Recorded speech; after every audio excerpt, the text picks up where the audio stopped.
Good day, everyone. Earl Segovia here, the last but definitely not the least reporter for this topic. After my groupmates discuss those aforementioned topics, it is now my time to share to you all the interventions of treatments of specific learning disability. So, without much fuss, let's get started. So, what is intervention? Early intervention is specialized support for children with disability or other additional needs, including developmental delay. Early intervention often focuses on four key areas of children's development.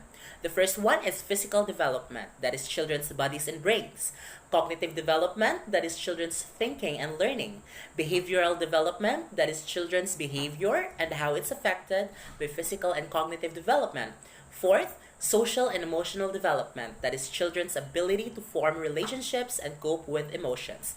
So, early intervention is the best way to support the development and well-being of children with disability, autism, or other additional needs, including developmental delay. It can help children develop the skills they need to take part in everyday activities. Sometimes children who get early intervention need less or no support as they get older. The therapies used as part of early intervention address these developmental areas in different ways. For example, occupational therapy can help with fine motor skills, play, and self-help skills like dressing and toileting. Physiotherapy can help with balance, coordination, and gross motor skills like sitting, crawling, and walking. Speech therapy can help with speech, language, eating and drinking skills like chewing, sucking, and swallowing. Psychological therapy can help with forming relationships, coping with emotions, and developing behavior, social, and other skills. Children often benefit from a combination of therapies. This is called a multidisciplinary approach, and children often need different therapies or therapy combinations at different stages of their development. Furthermore, always remember that diagnoses are crucial for early intervention. A diagnosis will help you choose the best early intervention for your child with disability. If your child's condition showed up at birth or soon after, you might already have a diagnosis. But if you don't have a diagnosis and you're concerned about your child, it's good to act quickly and talk to your GP or pediatrician. Your doctor might do a formal assessment of your child. The assessment should give you an understanding of your child's current skills as well as delays in your child's skills and development. Following are the interventions for specific learning disability. Intensive teaching techniques. These can include specific, step-by-step, and very methodical approaches to teaching reading with the goal of improving both spoken language and written language skills. These techniques are generally more intensive in terms of how often they occur and how long they last, and often involve small group or one-on-one instruction. Classroom modifications. Teachers can give students with dyslexia extra time to finish tasks and provide tape tests that allow child to hear the questions instead of reading them. Use of technology. This is only applicable for those child with dyslexia. Children with dyslexia may benefit from listening to audiobooks or using word processing programs with the use of technology. Special tools. Teachers can offer oral exams, provide a note taker, or allow the child to videotape reports instead of writing them. Computer software can facilitate children being able to produce written text. Use of technology. This is applicable for those who have dysgraphia. A child with dysgraphia can be taught to use word processing programs, including those incorporating speech-to-text translation or an audio recorder instead of writing by hand. Reducing the need for writing. Teachers can provide notes, outlines, and pre-printed study sheets. Memory aids. Rhymes and music can help children remember math concepts. I want to share something to all of you. I have a friend who has specific learning disability. She is now 28 years old. She don't know how to count, read, or even write her own name.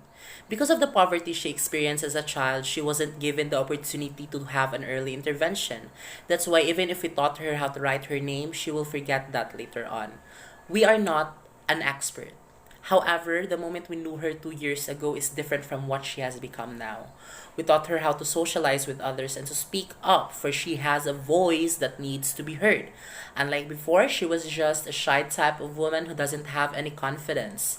But today, she was able to communicate with others. In her case, what's more important for her is to seek progress. Learning disabilities has no cure, but early intervention can lessen their effects. People with learning disabilities can develop ways to cope with their disabilities. Getting help earlier increases the chance of success in school and later in life. If learning disabilities remain untreated, a child may begin to feel frustrated, which can lead to low self-esteem and other problems. I already mentioned earlier how important intervention is. It is such a heart-wrenching moment knowing that learning disabilities has no cure. However, after digging deeper in the internet, I have found out that there are treatment options that can diminish this problem as the time passes by. Early intervention is essential because the problem can snowball. A child who doesn't know how to add in elementary school won't be able to tackle algebra in high school. Children who have learning disorders can also experience performance anxiety, depression, low self-esteem, chronic fatigue, or loss of motivation. Some children might act out to distract attention from their challenges at school. Following are the treatment options. Treatment options number 1. Get extra help. A reading specialist, math tutor, or other trained professionals can teach your child techniques to improve his or her academic, organizational, and study skills.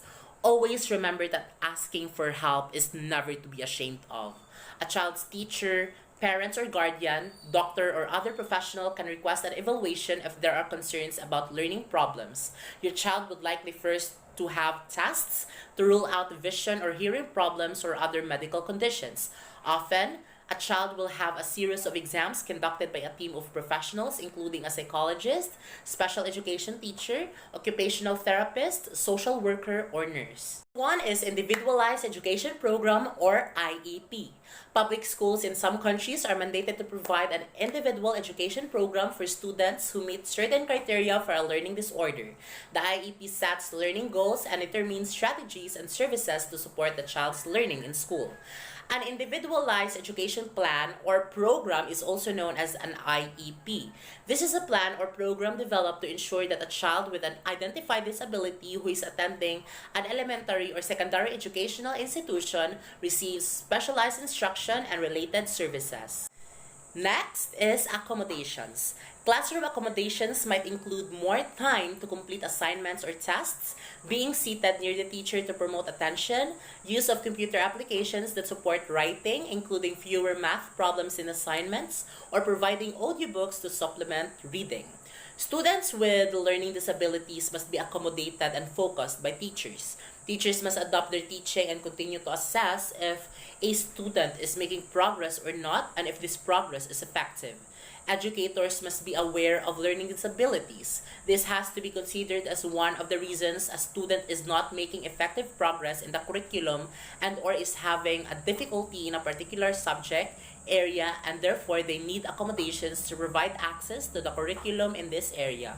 Therapy. Some children benefit from therapy. Occupational therapy might improve the motor skills of a child who has writing problems. A speech-language therapist can help address language skills. It is very understandable, so I'm just gonna add something. Counseling can also be helpful when those with a learning difficulty feel shy, anxious, or otherwise find it challenging to express themselves to others. Because emotional distress can occur as a result, talking through these anxieties in therapy may prove beneficial. Medication. Your child's doctor might be recommending medication to manage depression or severe anxiety. Medications for attention deficit or hyperactivity disorder may improve a child's ability to concentrate in school. So if your child, friends, or kailas are diagnosed with learning disability, they take medications that are prescribed by doctors or other professionals. For decades, medications have been used to treat the symptoms of SLD. Medications for SLD help many children focus and be more successful at school, home, and play. Avoiding negative experiences now may actually help prevent addictions and other emotional problems later. Complementary and alternative medicine. This is the last but definitely not the least one. Sure, not the least. So further research is needed to determine the effectiveness of alternative treatments such as dietary changes, use of vitamins, eye exercises, neurofeedback, and use of technological devices. It also includes spiritual healing, massage, chiropractic, herbs and special diets, homeopathy, self-hypnosis. So these complementary and alternative medicine can also help people struggling with learning disabilities. Next one is Every Child is Special. This is a movie day, guys. So Ishan, a student who has dyslexia, cannot seem to get anything right at his boarding school. Soon, a new unconventional art teacher, Ram Shankar Nikamv, I don't know how to pronounce it, helps him discover his hidden potential or his hidden talent. You must watch this movie, you guys. It is related in our topic. But more than that, the story is very nice. His teachers and classmates was making fun of him. But little did he know that Ishan has a hidden talent that could make them astonished. Disabilities don't just affect ordinary people, but it can also affect celebrities and big superstars such as my love, Tom Cruise, who has dyslexia, and Adam Levine, who has ADHD. We must help children with learning disabilities understand in simple terms the need for any additional services and how they get help. Also, we must focus on their strength. We must encourage them to pursue interests that give him or her confidence. Together, these interventions and treatments can improve their skills, help them develop coping strategies, and use their strengths to improve learning in and outside of school. If you have questions, just contact these people. That's all for our report. See you next time. Bye!